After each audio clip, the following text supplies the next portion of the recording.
بسم اللہ الرحمن الرحیم۔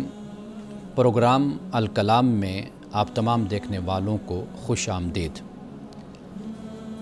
کل سے ہم نے سورۃ البقرہ کا آغاز کیا ہے۔ کل ہم نے حروف مقطعات پر تفصیل سے بات کی تھی۔ 1500 سال میں علماء کرام، مفسرین کرام اور صحابہ کرام رضوان اللہ تعالی علیہم اجمعین کا اس حوالے سے کیا نقطہ نظر تھا اور انہوں نے کیا بیان کیا ہے اپنی تفاسیر میں، اپنی کتب میں، تو اس پہ ہم نے بڑی تفصیل کے ساتھ بات کی تھی۔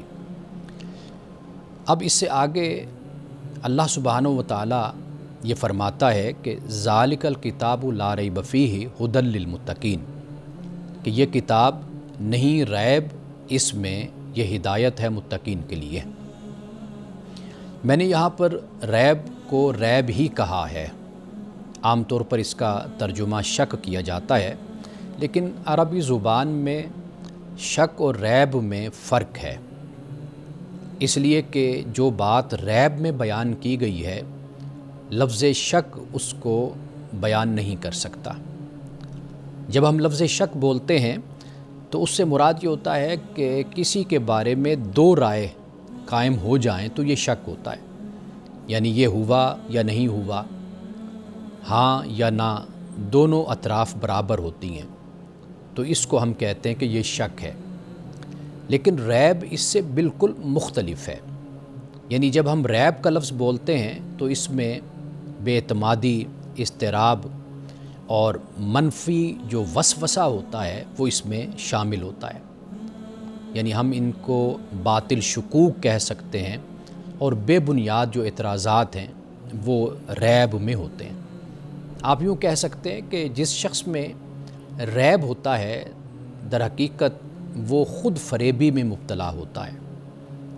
میں اس کی ایک مثال آپ کے سامنے رکھتا ہوں تو بات سمجھنے میں بہت آسانی ہو جائے گی۔ یعنی ایک شخص ہے کہ وہ اس بارے میں شک میں ہے کہ مجھے شوگر ہے یا نہیں ہے۔ اب وہ چیک کروانے جاتا ہے لیبارٹری میں تو معلوم ہوتا ہے کہ اس کو شوگر ہے۔ اب وہ گھر واپس آتا ہے اور دوائی بھی ڈاکٹرز اس کو دے دیتے ہیں، وہ دوائی بھی استعمال کرتا ہے، اور ظاہری طور پر گھر والے بھی دیکھتے ہیں کہ یہ پرہیز بھی کر رہا ہے۔ لیکن جب وہ اکیلا ہوتا ہے، تنہا ہوتا ہے گھر میں، تو وہ کیا کرتا ہے کہ کوئی اس کو نہیں دیکھ رہا تو لہٰذا وہ بد پرہیزی کرتا ہے، زیادہ سے زیادہ میٹھا کھاتا ہے، مٹھائی کھاتا ہے۔ اب جب وہ ڈاکٹر کے پاس جاتا ہے، شوگر چیک ہوتی ہے تو وہ دیکھتا ہے تو شوگر تو بہت ہی ہائی ہے، باوجود ہے کہ کسی کو نہیں معلوم، جو دیکھ رہا ہے وہ یہ سمجھتا ہے کہ یہ بڑا پرہیزگار ہے۔ اب وہ شخص آپ خود دیکھ لیجئے کہ وہ کیا کر رہا ہے، وہ اپنا ہی نقصان کر رہا ہے، یعنی لوگوں کے سامنے تو یہی ہے کہ وہ پرہیزگار ہے اور یہی ہے کہ بھئی یہ بڑی اچھی پلاننگ اور منصوبے سے چل رہا ہے، لیکن حقیقت کیا ہے؟ خود فریبی۔ اس سے وہ کس کا نقصان کر رہا ہے؟ کسی کا نہیں سوائے اپنی ذات کے۔ تو یہ اس کو ہم کہتے ہیں، جیسے اردو میں ہم فریب لفظ بولتے ہیں، اس کے شروع میں فے لگ گیا تو وہ فریب بن گیا۔ تو عربی اور اردو کا جو یہ فریب ہے، یہ در حقیقت اسی معنی میں ہے کہ خود فریبی جیسے انسان اپنے آپ کو دیتا ہے، خود فریب ہوتا ہے۔ تو اس کا تعلق انسان کے انر کے ساتھ ہے، اس کے باطن کے ساتھ ہے، اس کے نفس کے ساتھ ہے۔ تو قرآن مجید نے یہاں پر جو ریب استعمال کیا، تو یہاں پر بتانا یہ مقصود ہے کہ قرآن مجید سے ہدایت اس کو نہیں مل سکتی کہ جو خود فریبی میں مبتلا ہے اور جو نتائج سے بے خبر ہے، جو دھوکہ دہی سے کام لیتا ہے ایمان کے بارے میں، کردار کے بارے میں، اخلاق کے بارے میں۔ تو یہ فرما دیا کہ اس کے لیے ہدایت نہیں ہے۔ اب ایک اور لفظ بھی ناظرین کرام ہم استعمال کرتے ہیں، اور وہ لفظ ہے وسوسہ۔ وسوسہ در حقیقت یہ ہوتا ہے کہ کوئی شخص کوئی موقف اور کوئی بات کو بہت ہی خوبصورت الفاظ میں اس انداز سے بیان کرتا ہے کہ وہ دوسرے کے کان میں جب وہ بات جاتی ہے، یعنی اس کو وسوسے میں مبتلا کر دیتی ہے۔ یعنی بات ظاہری طور پر بہت اچھی لگ رہی ہے، اور الفاظ بھی بہت اچھے استعمال ہوئے، لیکن دوسرا جو شخص سننے والا ہے وہ ایک شک میں، ایک وسوسے میں مبتلا ہو جاتا ہے، تو اس کو ہم کہتے ہیں کہ یہ وسوسہ ہے۔ آپ اندازہ کیجئے کہ قرآن مجید کا آغاز اللہ سبحانہ و تعالیٰ لا ریب فیہ سے فرماتا ہے، یعنی ایسا شخص کہ جو خود فریبی میں مبتلا ہے، اپنی ذات میں گم ہے، اپنی ذات میں مبتلا ہے، اپنے آپ کو سب کچھ سمجھتا ہے، دنیا والوں کو دھوکہ دیتا ہے، اپنی ذات کو بھی دھوکہ دیتا ہے، تو فرمایا کہ قرآن سے اس کو نہیں ہدایت مل سکتی۔ لا ریب فیہ، ہدایت کس کو مل سکتی ہے؟ جو متقین ہیں۔ اب جب قرآن مجید کا اختتام ہوتا ہے، اب وہاں پر بھی دیکھیے کہ الذی یوسوس فی صدور الناس من الجنۃ والناس، کہ جو لوگوں کے دلوں میں وسوسے پیدا کرتا ہے، وہ جنوں میں سے بھی ہیں، وہ انسانوں میں سے بھی ہیں۔ تو قرآن مجید کا آغاز ریب سے ہوتا ہے، یعنی یہاں سے، اور پھر اختتام جو ہو رہا ہے وہ ہو رہا ہے الذی یوسوس سے۔ تو اس سے بات جو سمجھ آتی ہے وہ یہ ہے کہ قرآن پاک علم کی کتاب ہے، اور یہ انسان کو یقین دیتی ہے، انسان کو تیقن دیتی ہے۔ یہ کتاب اللہ کی انسان کو ایمان دیتی ہے، اور یہ ہدایت کس کو نصیب ہوتی ہے؟ تو اس کو بیان کر دیا کہ متقین کو ہدایت نصیب ہوتی ہے، یعنی خود فریب انسان کو ہدایت نہیں ملتی، کفار کو ہدایت نہیں ملی، منافقین کو ہدایت نہیں ملی، مشرکین کو ہدایت نہیں ملی، کیوں؟ وہ خود فریبی بھی مبتلا تھے۔ تو ہدایت کن کو ملتی ہے؟ جو متقین ہوتے ہیں۔ متقین سے مراد کہ جن میں یہ جذبہ ہوتا ہے، یہ احساس ہوتا ہے، یہ شوق ہوتا ہے، یہ ذوق ہوتا ہے، یہ ولولہ ہوتا ہے، یہ پیاس ہوتی ہے، یہ جستجو ہوتی ہے کہ ہم حق کو پالیں، حق پر ہم چلیں، جو قوانین خداوندی کا احترام کرتے ہیں، ان کی پاسداری کرتے ہیں، ان کی نگہبانی کرتے ہیں، اس کے مطابق زندگی گزارنے کا ایک جذبہ رکھتے ہیں، یعنی اچھائی اور خیر کا جذبہ ان کے اندر موجود ہوتا ہے، تو وہ متقین قرآن کہتا ہے ان کے لیے ہدایت۔ یہاں پہ یہ بھی عرض کرتا چلوں کہ ہدایت جو انسان عمل کرتا ہے اس کا نتیجہ ہمیشہ ہدایت سے ہی ہوتا ہے۔ یعنی ہم جب اپنے آپ کو دیکھتے ہیں، ہمارے اعمال ہیں بحیثیت قوم، بحیثیت مسلمان، امت مسلمہ، ہم کہتے ہیں کہ بھئی نتائج نہیں نکل رہے اتنی کوششوں کے باوجود، تو پھر ہمیں غور کرنا چاہیے کہ یہ جو نتیجہ نہیں نکل رہا یہ ہمیں شک میں مبتلا کرتا ہے۔ اگر ہم چاہتے ہیں کہ ہمیں صحیح نتائج حاصل ہوں تو پھر اس کے لیے جو ہدایت قرآن دیتا ہے پھر اس کو اختیار کرنے کی ضرورت ہے۔ ملاوٹ نہیں چلتی، آمیزش نہیں چلتی، اس سے کبھی بھی نتیجہ خیزی انسان کے اعمال سے پیدا نہیں ہو سکتی۔ تو لہٰذا قرآن مجید نے یہ کہا کہ ھدی للمتقین، کہ یہ جو کتاب ہے اس میں کوئی شک نہیں ہے، یعنی یہ ریب جو رکھنے والا ہے اس کے لیے بھی اس کتاب سے اسے کچھ حاصل نہیں ہونا، اور قرآن خود کتاب ایسی ہے کہ جس میں کوئی خود فریبی نہیں ہے، یہ ہر بات کو بالکل واضح طور پر بیان کر دیتی ہے۔ یہاں پہ میں ایک اور آیت قرآن مجید کی کوٹ کرنا چاہوں گا، سورۃ المائدہ میں ہے کہ قرآن کہتا ہے کہ وقالت الیہود والنصارى نحن ابناء اللہ واحباؤہ، یہود و نصارہ کہتے ہیں کہ ہم اللہ کے بیٹے ہیں، ہم اللہ کے محبوب ہیں، اللہ کے دوست ہیں۔ تو قرآن کہتا ہے کہ قل فلم یعذبکم بذنوبکم، تو اے نبی صلی اللہ علیہ وسلم آپ ان کو پھر یہ کہیے کہ تمہارے گناہوں کی سزا اللہ سبحانہ و تعالیٰ تمہیں کیوں دیتا ہے، یعنی اگر تم اللہ کے اتنے محبوب ہو۔ تو یعنی بیان اس بات کو کر دیا کہ کسی خود فریبی میں مبتلا مت ہونا، تمہارے اعمال کا نتیجہ نکلے گا، جو تم کرو گے اس کے مطابق تمہیں اس کا صلہ مل جائے گا، بدلہ مل جائے گا۔ تو لہٰذا قرآن پاک آغاز ہی انہی الفاظ کے ساتھ کرتا ہے کہ اس کتاب میں کوئی ریب نہیں ہے اور اس میں ہدایت ہے متقین کے لیے۔ آگے فرمایا کہ متقین الذین یؤمنون بالغیب، کہ جو ایمان لاتے ہیں غیب میں یا غیب پہ۔ یہ دونوں ترجمے ہمارے مفسرین کرام نے کیے ہیں۔ غیب میں قرآن کہتے ہیں انما تنذر من اتبع الذکر وخشی الرحمن بالغیب فبشرہ بمغفرۃ واجر کریم۔ فرمایا کہ اے نبی صلی اللہ علیہ وسلم، اس میں کوئی شک نہیں ہے کہ آپ اس کو ڈراتے ہیں، یعنی آپ کا ڈرانا اسی پر اثر کرتا ہے کہ جو من اتبع الذکر، کہ جو ذکر کا طالب ہے، نصیحت کا طالب ہے، وَخَشِيَ الرَّحْمَٰنَ بِالْغَیْبِ، اور غیب میں رحمان کی خشیت اختیار کرتا ہے، تو اس کو آپ مغفرت کی بشارت دے دیجیے اور اجر کریم کی اس کو خوشخبری دے دیجیے۔ تو ایک ترجمہ تو ہمارے ہاں کہ غیب میں یا غیب پر وہ ایمان لاتا ہے۔ اب غیب میں ایمان لاتا ہے یا غیب پہ، ہم اس بحث میں نہیں الجھتے اور اس طرف نہیں جاتے، لیکن جو عرض کرنا ہے وہ یہ ہے کہ غیب در حقیقت انویزیبل جس کو ہم کہتے ہیں، انسین جس کو ہم کہتے ہیں، کہ ایسا نہیں ہے کہ ایک چیز غیب ہے تو وہ موجود نہ ہو، ایسے کیسے ہو سکتا ہے؟ یعنی مثال کے طور پر آپ صبح اپنا کمرہ چھوڑ کر گئے ہیں، ہر چیز بکھری پڑی ہے کمرے میں، تو آپ جب واپس آئے تو آپ نے دیکھا کہ ہر چیز کمرے میں اپنی جگہ پر موجود ہے۔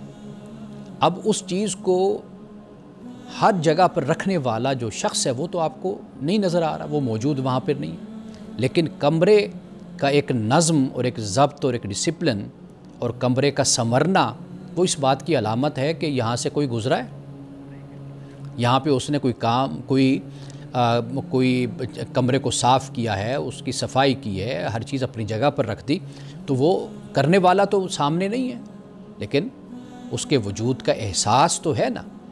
تو اس لیے جب ہم غیب کا لفظ بولتے ہیں تو اس سے مراد یہ نہیں کہ عدم نہیں ہے، اس سے مراد کیا ہے؟ اس سے مراد ہے کہ انویزیبل، کہ آپ نہیں دیکھ رہے، لیکن وہ چیز اپنے دلائل کے ساتھ، وہ ذات اپنے دلائل کے ساتھ موجود ہے۔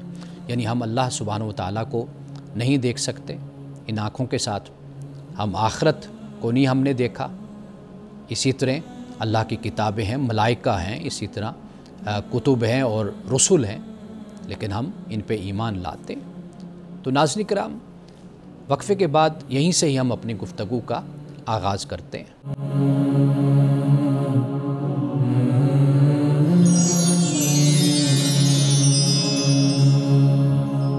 وقفے پہ جانے سے پہلے میں یہ عرض کر رہا تھا کہ غیب سے مراد انویزیبل آپ کہہ سکتے ہیں یا آپ اس کو انسین کہہ سکتے ہیں، لیکن آپ یہ نہیں کہہ سکتے کہ وہ موجود نہیں ہے۔ تو غیب پہ ایمان لاتے ہیں متقین، یعنی جو ایمان لاتے ہیں غیب پہ، اور پھر فرمایا وَيُقِيمُونَ الصَّلَاةَ، اور نماز قائم کرتے ہیں، وَمِمَّا رَزَقْنَاهُمْ يُنْفِقُونَ، اور اس سے جو ہم نے ان کو دیا خرچ کرتے ہیں۔ اب یہاں پہ کچھ دیر کے لیے ہم رکتے ہیں، اور میں یہ چاہتا ہوں کہ میں یہ وضاحت کر دوں کہ اللہ سبحانہ و تعالیٰ پورے قرآن میں مومنین سے یہ فرماتا ہے کہ نماز قائم کرو، اقیموا الصلاۃ وآتوا الزکوٰۃ، نماز قائم کرو اور زکوٰۃ ادا کرو۔ قرآن مجید میں اللہ سبحانہ و تعالیٰ نے کہیں پر یعنی یہ صرف یہ نہیں فرمایا کہ صلو، نماز پڑھو، اقیمو فرمایا، اس لیے کہ اقامت الصلاۃ میں نماز کا پڑھنا شامل ہے، اقامت الصلاۃ میں نماز کا پڑھنا شامل ہے، لیکن نماز صرف پڑھنا اس میں اقامت شامل نہیں ہے۔ تو لہٰذا اللہ سبحانہ و تعالیٰ نے اس لیے ہمیں فرمایا کہ نماز قائم کرو۔ اب نماز کیسے قائم ہوگی؟ اب ہم پورے قرآن مجید کو اختصار کے ساتھ دیکھتے ہیں کہ جہاں اللہ سبحانہ و تعالیٰ نے نماز کا ذکر کیا اور کس طریقے سے نماز کا ذکر کیا، یعنی ہم کیسے نماز قائم کر سکتے ہیں۔ ایک جگہ پہ اللہ پاک نے فرمایا کہ جب تم نماز کا ارادہ کرو، اذا قمتم الی الصلاۃ فاغسلوا وجوہکم وایدیکم الی المرافق وامسحوا برؤوسکم وارجلکم الی الکعبین، یعنی یہ وضو کو بیان کر دیا۔ اگر یہ ناپاکی، یہ نجاست ہے جسے چھوٹی نجاست کہا جاتا ہے، جو دور ہو جاتی ہے ناپاکی وضو سے، اگر بڑی ہو تو فرمایا کہ پھر تم وَإِن كُنتُمْ جُنُوبًا فَطَّهِّرُوا، پھر تم نہاؤ، طہارت حاصل کرو۔ تو یہ ایک بات بیان کر دی۔ دوسری بات یہ بیان کی کہ نماز کو پڑھنا ہے تو ان الصلاۃ کانت علی المؤمنین کتابا موقوتا، نماز کو اس کے اوقات میں ہی ادا کرنا ہے۔ تیسری بات یہ فرمائی کہ نماز میں دوام اختیار کرنا ہے، ہمیشگی، ایسا نہیں کہ کبھی پڑھ لی اور کبھی چھوڑ دی، تو یہ نہیں ہے۔ جو اللہ نے فرض کیا اس کو تم نے ادا کرنا ہے۔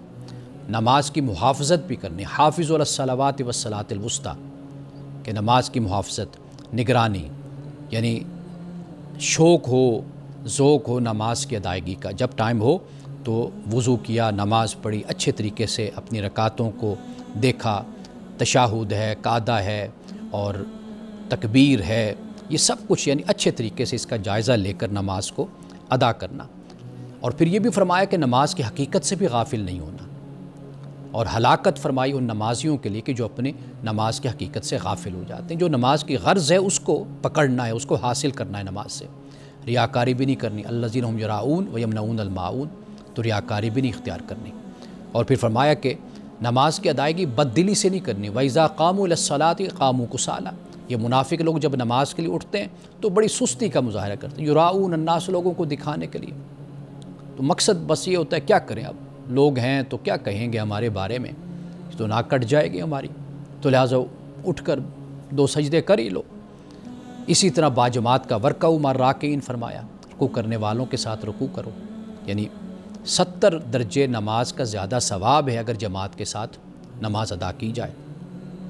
نماز میں پھر خشوع خضوع کا بھی فرمایا کہ جو ایمان والے ہیں وہ نماز میں خشوع اختیار، یعنی عاجزی کے ساتھ نماز کو ادا کرتے ہیں۔ جب خدا کی بارگاہ میں کھڑے ہوتے ہیں تو موم کی طرح ہو جاتے ہیں، نرم پڑ جاتے ہیں، ایسے لگتا ہے کہ جیسے کوئی عدالت میں آ کر جج کے سامنے کھڑا ہو گیا ہے۔ یہ کیفیت اور یہ حالت مومن کی ہوتی ہے، اور یہ نماز کے اقامت کی میں بات کر رہا ہوں۔ اسی طرح فرمایا کہ نماز ان الصلاۃ تنہی عن الفحشاء والمنکر، کہ نماز بے حیائی اور برے کاموں سے روکتی ہے۔ ناظرین کرام، یہاں پر جو فحشاء کا لفظ ہے، مفسرین اکرام نے اس سے بخل بھی مراد لی ہے، کنجوسی، کہ نماز کنجوسی سے، بخل سے روکتی ہے، بے حیائی سے روکتی ہے، برے کاموں سے روکتی ہے۔ تو لہٰذا ایک طرف انسان نماز پڑھے اور دوسری طرف انسان میں یہ اوصاف جو نماز پیدا کرتی ہے اور پیدا کرنی چاہیے، ہمارے اندر یہ خوبیاں ہونی چاہیے پیدا، اگر ہم نہیں کرتے تو گویا کہ پھر ہم صرف نماز پڑھ رہے ہیں تو نماز کو قائم نہیں کر رہے۔ تو نماز قائم کب ہوگی؟ جب ہم، قرآن مجید نے یہ جو باتیں بیان کی میں نے آپ کے سامنے رکھی ہیں، جب ہم ان باتوں پر توجہ کریں گے نا تو پھر نماز حقیقت میں قائم ہوگی۔ ورنہ پھر کیا ہے، پھر نماز ہم پڑھ تو رہے ہیں لیکن بہرحال یہ بھی فرض ہے، نماز پڑھتے رہنا چاہیے، اور اللہ سے یہ بھی دعا کرتے رہنے چاہیے کہ یا اللہ وہ نماز پڑھنے کی توفیق عطا فرما کہ جو تجھے پسند ہے، جو تیرے رسول کو پسند ہے، ہمیں اس طرح نماز پڑھنے کی توفیق عطا فرما۔ اب اس کے بعد جو فرمایا، اس سے جو ہم نے ان کو دیا خرچ کرتے ہیں۔ اب آپ دیکھ لیجئے کہ نماز کا ذکر ہوا اور ساتھ خرچ کرنے کا بھی ذکر آ گیا۔ قرآن مجید میں یہی اقیموا الصلاۃ وآتوا الزکوٰۃ، نماز قائم کرو، زکوٰۃ دو۔ تو یہاں پر معنی کو، مفہوم کو وسیع رکھا گیا، یعنی صرف زکوٰۃ کا ذکر نہیں، فرمایا اس سے جو ہم نے ان کو دیا وہ خرچ کرتے ہیں۔ اب وہ صدقات ہیں، وہ زکوٰۃ ہے، وہ خیرات ہیں، وہ انفاق ہے، وہ قرض ہے، قرض حسنہ جسے قرآن کہتا ہے، اللہ کی راہ میں دینا، تو وہ کوئی موقع بھی ہاتھ سے جانے نہیں دیتے، جو موقع وقت ہوتا ہے وہ اس پر ضرور خرچ کرتے ہیں۔ یہاں پہ یہ بھی عرض کرتا چلوں، جو رزق کا لفظ ہے اس کا تعلق صرف مال سے نہیں ہے، آپ کے پاس جو کچھ بھی ہے، آپ کے پاس صلاحیت ہے، آپ اس کو بھی اجتماع عامہ کے لیے، مفاد عامہ کے لیے اس کو استعمال کریں۔ آپ کے پاس وقت ہے، اور کچھ نہیں تو وقت ہے تو وہ وقت دے دیجئے۔ آپ کے پاس مال ہے، دولت ہے، جتنا بھی ہے، جتنی حیثیت ہے اس کے مطابق وہ بھی کیجئے۔ علم آپ کے پاس، یہ بھی رزق ہے خدا کی طرف سے دیا ہوا، اس کو بھی عام کیجئے، اس کو بھی پھیلائیے۔ تو گویا کہ خدا نے آپ کو جس درجے کی اور جس حد تک اور جس سطح پہ اللہ نے جو چیز بھی آپ کو عطا کی ہے، آپ نے وہ معاشرے کے لیے، مفاد عامہ کے لیے، اللہ کے دین کے لیے وہ آپ نے خرچ کرنی ہے۔ یہ آپ کے ایمان کی نشانی ہے، یہ مومن ہونے کی علامت ہے۔ یعنی آپ اپنی سوسائٹی سے بالکل بے پرواہ نہیں ہو سکتے، اپنے معاشرے سے۔ آپ اپنے معاشرے کی بہتری، بیٹرمنٹ کے لیے، اس کی ترقی کے لیے، فلاح کے لیے آپ جتنا بھی حصہ ملا سکتے ہیں وہ آپ پر لازم ہے کہ آپ حصہ ملائیں۔ لوگ سمجھتے ہیں کہ شاید مال ہوگا تو پھر تو ٹھیک ہے، اگر مال نہیں ہے تو پھر کوئی ہم پر لازم نہیں ہے۔ نہیں، ایسا نہیں ہے۔ ہر شخص اس پر یہ لازم ہے کہ وہ اللہ کی راہ میں خرچ کرے جو بھی اس کے پاس ہے۔ تو رزق کو صرف مال تک محدود نہیں کرنا چاہیے، یہ رزق آپ کے پاس جو نعمت خدا کی ہے اس میں سے آپ نے اللہ کی راہ میں کچھ نہ کچھ دینا ہے۔ اب اس کے بعد یہ فرمایا والذین یؤمنون بما انزل الیک، اور جو ایمان لاتے ہیں اس پہ جو آپ کی طرف نازل کیا گیا، یعنی رسول اللہ صلی اللہ علیہ وسلم کی طرف۔ اور پھر فرمایا کہ وما انزل من قبلک، اور جو آپ سے پہلے نازل کیا گیا تو اس پر بھی یہ ایمان لاتے ہیں۔ اور آخری بات جو فرمائی وہ ہے وَبِالْآخِرَةِ هُمْ يُوقِنُونَ، اور آخرت پر وہ یقین رکھتے ہیں۔ باقی تمام باتوں کے لیے ایمان فرمایا اور آخرت کے لیے یقین کا لفظ استعمال فرمایا۔ یعنی یہاں سے جو بات ہمیں سمجھ آتی ہے وہ بات یہ ہے کہ امام راغب اصفہانی نے یقین کو اس طرح بیان کیا ہے کہ علم کی یہ وہ صفت ہے کہ جو معرفت اور درایت سے بڑھ کر ہے، یعنی یہ اوپر کا درجہ ہے۔ حالانکہ آخرت ہم دیکھ نہیں رہے، لیکن یہاں پر یقین کا لفظ استعمال کیا اس لیے کہ جب آپ قرآن مجید کو پڑھیں گے، آپ سمجھیں گے، آپ گہرائی میں جائیں گے تو آخرت پہ پھر آپ کو یقین حاصل ہوگا۔ یعنی اب آپ یہ دیکھ لیجئے کہ اگر آخرت کا تصور نہ ہو تو پھر زندگی کا تصور ختم ہو جاتا ہے، زندگی کی معنویت ختم ہو جاتی ہے، اس کی افادیت ختم ہو جاتی ہے، زندگی کا جو مقصد ہے وہ ختم ہو جاتا ہے۔ اس لیے کہ آخرت ہوگی تو دنیا میں ہمارے ساتھ جو بھی بیتی، جو ہم نے کیا، آخرت میں ہمیں اس کا نتیجہ ملے گا۔ یہ چیز انسان میں حوصلہ پیدا کرتی ہے۔ یعنی مثال کے طور پر ایک مظلوم شخص ہے، اگر دنیا میں اس کو انصاف نہیں ملتا تو اس کا یہ یقین ہے کہ کل قیامت کے دن آخرت میں مجھے ضرور انصاف ملے گا، وہاں پر میرے ساتھ ظلم نہیں ہوگا۔ اگر کوئی شخص کسی کے ساتھ زیادتی کرتا ہے تو اس کے ذہن میں یہ جواب دہی ہونی چاہیے کہ میں نے کل خدا کی بارگاہ میں حاضر ہو کر اپنے اعمال کا جواب دینا ہے۔ قرآن پاک تو یہ بیان کرتا ہے کہ ایک ذرہ بھی، یعنی چھوٹا سا ذرہ اگر یہ بھی پہاڑ کے نیچے کہیں پر پڑا ہوا ہے کسی جگہ پر بھی، کل قیامت کے دن اللہ اس کو بھی نکال کر لے آئے گا۔ یعنی اس ذرے کی کیا حیثیت ہوتی ہے جی؟ آپ کے سامنے یہاں پر کتنے ذرے ایسے ہیں موجود ہیں لیکن ہم دیکھ نہیں پاتے، لیکن اللہ پاک یہ فرماتا ہے کہ وہ جو چھوٹا سا ذرہ بھی ہوگا نا، یعنی اعمال، کوئی عمل، وہ میں کل قیامت کے دن سامنے لے آؤں گا، بندے کو اس کا جواب دینا ہوگا۔ یعنی اب یہ جو احتساب ہے، اکاؤنٹیبلٹی ہے، جب اس پر یقین کا لفظ قرآن پاک استعمال کر رہا ہے، ایمان پہلے بیان کر دیا، یہاں پر یقین کو بیان کر دیا۔ اب جب یقین کا لفظ استعمال کیا تو یعنی یہ بتا دیا کہ آخرت بالکل یقینی ہے، اس میں کوئی شک نہیں ہے۔ قرآن پاک نے اس لیے کہا کہ وَإِنَّ السَّاعَةَ لَا رَيْبَ فِيهَا، یہ جو آخرت ہے اس میں کوئی ریب نہیں ہے، اس میں کوئی خود فریبی میں مت مبتلا ہونا کہ جی آخرت ہے نہیں، قیامت نے برپا نہیں ہونا، قیامت برپا ہوگی، تمہیں جواب دینا ہوگا۔ تو ناظرین کرام، ہم جب یقین کی بھی بات کرتے ہیں نا تو یقین کو 3 حصوں میں تقسیم کرتے ہیں: علم الیقین، عین الیقین اور حق الیقین۔ یہ علم الیقین، عین الیقین اور حق الیقین کیا ہے، یہ میں وقفے کے بعد اختصار کے ساتھ بیان کرنا چاہتا ہوں۔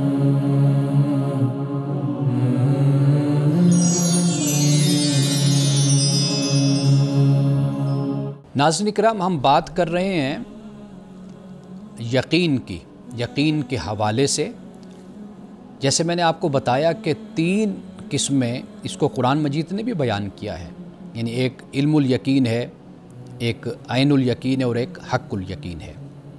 اختصار کے ساتھ میں ان کی جو تعریفات ہیں یہ واضح کر دیتا ہوں، اس کے بعد جو آپ کی طرف سے سوالات ہیں ان کی طرف ہم آئیں گے۔ علم الیقین کا مطلب یہ ہوتا ہے کہ آپ کو کسی نے خبر دی آگ کی کہ آگ جل رہی ہے، یہ علم الیقین ہے۔ عین الیقین یہ ہوتا ہے کہ آپ نے خود آگ کو دیکھ لیا، یہ اس کو ہم کہتے ہیں کہ یہ عین الیقین ہے۔ حق الیقین یہ ہوتا ہے کہ آگ کو دیکھا اور آگ میں انگلی ڈال کر یا ہاتھ ڈال کر اس کو چیک کیا، اس نے جلایا۔ اب یہ جو جلنا ہے یہ در حقیقت یہ قرآن اس کو بیان کرتا ہے، یہ حق الیقین ہے۔ تو اس طرح یقین کی یہ 3 قسمیں ہیں جسے بیان کیا جاتا ہے۔ تو اللہ پاک نے یہاں پر متقین کے بارے میں جو بات آخری یہاں پر بیان فرمائی وہ یہ ہے کہ یہ جو متقین ہیں یہ یقین رکھتے ہیں آخرت پر کہ یہ ضرور واقع ہونے والی، یہ برپا ہونے والی ہے۔ اب آئیے آپ کے چند سوالات جو بڑے اہم ہیں۔ ایک سوال، میری بہن نے 2 سوال بھیجے تھے، ان میں سے ایک سوال کا جواب تو میں نے گزشتہ پروگرام میں دیا تھا۔ وہ سوال تھا ذاتوں کی حقیقت اور تاریخ کے حوالے سے، لیکن ان کا ایک سوال رہ گیا تھا۔ وہ سوال ہے کہ صدقہ خود کھانے سے انسان بیمار ہو جاتا ہے؟ یہ بھی ایک لوگوں میں وہم سا ہوتا ہے کہ جو صدقہ ہے ہم خود کھائیں گے تو بیمار ہو جائیں گے۔ پہلی بات تو یہ ہے کہ سمجھ لیجئے کہ صدقہ ہے کیا۔ قرآن مجید میں جو آپ خرچ کرتے ہیں اس کے لیے صدقہ کا لفظ استعمال ہوا ہے، اور صدقات، زکوٰۃ کے معنی میں بھی صدقات کا لفظ، صدقہ کا لفظ استعمال ہوا ہے۔ اسی طرح خیرات ہے، یعنی خیر سے یہ لفظ ہے جس کا مطلب ہوتا ہے نیکی، بھلائی، اور اسی طریقے سے زکوٰۃ کا لفظ بھی استعمال ہوا۔ انفاق کا مطلب ہوتا ہے خرچ کرنا۔ یہ مختلف الفاظ ہیں۔ تو یہ جو ہمارے ہاں صدقے کا ایک تصور بنا ہوا ہے کہ ہم کالی سری جو ہے وہ ہم کہیں پھینک دیتے ہیں اور سمجھتے ہیں کہ اس سے بلائیں ٹل جاتی ہیں، یا پھر یہ طریقہ ہمارے ہاں ہوتا ہے کہ کالا بکرا جا کر ہم کسی مدرسے میں، کسی جامعہ میں دے آتے ہیں۔ تو شریعت میں، دین میں، یعنی نہ قرآن میں نہ حدیث میں ہمیں ایسے کوئی تصورات، ایسے مسائل ہمیں نہیں ملتے۔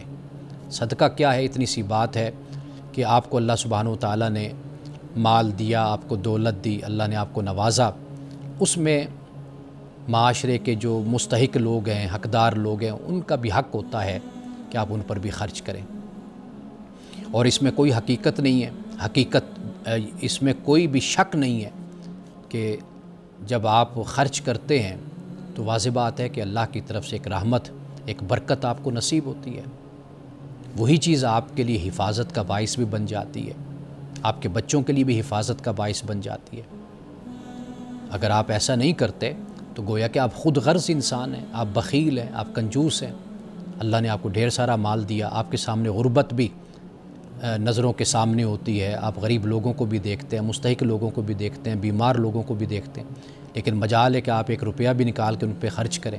تو یہ رویہ تو اخلاقی طور پر بھی برا ہے، اور خود انسان اپنی ذات میں بھی ان چیزوں کو پسند نہیں کرتا، اور اس سے بہت سی ایمانی کمزوریاں بھی انسان میں پیدا ہوتی ہیں۔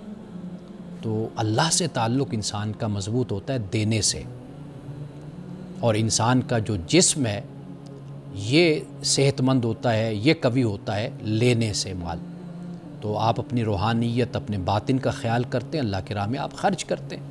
تو لہٰذا ہمارے ہاں جو صدقات کا تصور ہے اس کا سرے سے کوئی وجود نہیں ہے، نہ قرآن میں اس کا کوئی ذکر ہے، نہ کوئی حدیث میں اس کا ذکر ہے۔ یہ کالے جادو کا کوئی تصور ہے تو شاید اس سے یہ کالے بکرا صدقے کے طور پر دیا جاتا ہے، یا کالی سری دی جاتی ہے۔ تو باقی قرآن اور حدیث میں جو صدقہ کا تصور ہے وہ یہی ہے کہ جو میں نے آپ کے سامنے رکھا ہے آپ کے سامنے۔ اب اس کے علاوہ ایک اور سوال میرے پاس ہے کہ، اور یہ سوال ہمیں کافی حد تک پریشان بھی کرتا ہے، وہ یہ کہ اختلاف جب ہو جاتا ہے، اختلاف رائے، تو اسلام اس بارے میں ہمیں کیا سکھاتا ہے کہ ہمیں کیا انداز، کیا طریقہ اختیار کرنا چاہیے۔ پہلی بات تو یہ ہے کہ آپ اپنی بات دلیل کے ساتھ بیان کریں۔ یہ ذہن میں رکھ لیجئے کہ دلیل کے ساتھ اپنی بات کو آپ پیش کر دیں۔ اب پھر اس کے بعد دوسرے پر چھوڑ دیں کہ وہ آپ کو کیا رسپونس دیتا ہے، کیا رد عمل دیتا ہے۔ ایک رد عمل یہ ہوگا کہ وہ آپ کی بات کا خیال کرے گا کہ آپ نے دلیل دی تو وہ مقابل کوئی دلیل پیش کرے گا، یا پھر یہ ہوگا کہ وہ آپ سے لڑ پڑے گا، الجھے گا۔ جب وہ الجھتا ہے، لڑتا ہے، تو پھر اس کا راستہ یہی ہوتا ہے کہ وَأَعْرِضْ عَنِ الْجَاهِلِينَ۔ قرآن پاک کہتا ہے کہ ایسے جذباتی لوگوں سے آپ ایوائڈ کیجئے، اعراض آپ برتیے۔ تو لہٰذا اسلام تو اسی بات کی تعلیم دیتا ہے کہ جہاں پر اختلاف رائے ہو جائے، آپ اپنی بات بہرحال دلائل کے ساتھ اور شائستہ طریقے سے اور تہذیب کے ساتھ اپنی بات کو پیش کر دیجئے۔ دوسرے کا جو رد عمل ہوگا اس کے مطابق پھر آپ اپنا رد عمل ظاہر کر دیجئے۔ دلیل ہے تو آپ اس دلیل پر بات کریں گے، نہیں ہے سوائے الجھاؤ کے اور جھگڑے کے اور کچھ نہیں کرنا چاہتا جو دوسرا فریق ہے، تو وہاں پر پھر آپ خاموشی اختیار کر کے اپنا اچھے طریقے سے وَاہْجُرْهُمْ ہَجْرًا جَمِيلًا، قرآن کہتے ہیں ان سے بچھڑو، جدا بھی ہو تو اچھے طریقے سے جدا ہو جاؤ۔ تو یہ ہمیں تعلیم ملتی ہے۔ ناظرین کرام، وقفے کے بعد دوبارہ آپ کی خدمت میں حاضر ہوتے ہیں۔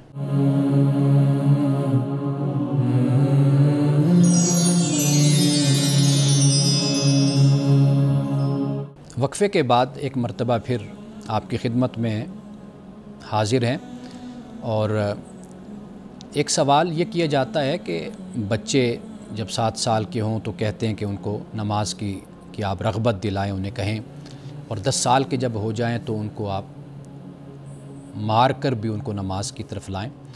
تو یہ سوال اکثر طور پر کیا جاتا ہے، لیکن آپ ذرا اس بات پہ غور کیجئے کہ جب آپ کا بچہ پڑھائی میں دلچسپی نہیں لیتا یا اس میں اس کی دلچسپی نہیں ہے، توجہ نہیں ہے، تو آپ کیا کرتے ہیں؟ آپ وہی طریقہ یہاں پر بھی اختیار کیجئے، یعنی بچوں میں رغبت پیدا کیجئے، نفسیاتی طریقے سے بچوں کو راغب کیجئے۔ یہ جو مارنے کا لفظ استعمال ہوتا ہے تو اس سے مراد یہ نہیں ہے، ہمارے بہت سے محدثین نے یہ لکھا ہے کہ مارنے سے مراد یہی ہوتا ہے کہ آپ ذرا سختی کر لیتے ہیں، ڈانٹتے ہیں، بچے کو سمجھاتے ہیں۔ ایک سخت الفاظ میں عام طور پر کہتا ہوں کہ آپ ایسے معاملات میں بچوں کو جو دے رہے ہوتے ہیں، آپ انہیں کہہ سکتے ہیں کہ بھئی آپ نماز پڑھیں گے، اچھے کام کریں گے تو میں آپ کو، جہاں پر میں مثال کے طور پر 100 روپے دیتا ہوں، میں آپ کو 200 دوں گا۔ آپ نیکی کریں، اچھے کام کریں تو آپ ان کو انعام کے طور پر اضافہ کر دیتے ہیں، کوئی اور اچھی چیز لے کر دے دیتے ہیں، بچوں کے حوصلہ افزائی کرتے ہیں۔ تو بہت سے طریقے ہیں۔ رسول اللہ صلی اللہ علیہ وسلم نے یہ جو فرمایا کہ بچوں کو مارنے کے حوالے سے، یعنی مارنے سے مراد یہی ہے کہ آپ جس طرح میں نے آپ کو مثال دی کہ جب بچہ پڑھائی میں دلچسپی نہیں لیتا اور توجہ نہیں کرتا تو آپ وہاں پہ جو طریقہ اختیار کرتے ہیں وہی طریقہ یہاں پہ اختیار کر لیں۔ آپ وہاں پر بچے کو سمجھاتے ہیں، اس کو رغبت دلاتے ہیں، ترغیب دلاتے ہیں۔ اگر پھر بھی کوئی صورت نہیں بنتی تو پھر آپ اس کو ذرا سختی کا انداز بھی اس کے ساتھ اختیار کر لیتے ہیں۔ تو دین کے معاملے میں ایک مسلمان اسی طرح حساس ہوتا ہے کہ جیسے دنیا کے معاملات میں انسان حساس ہوتا ہے۔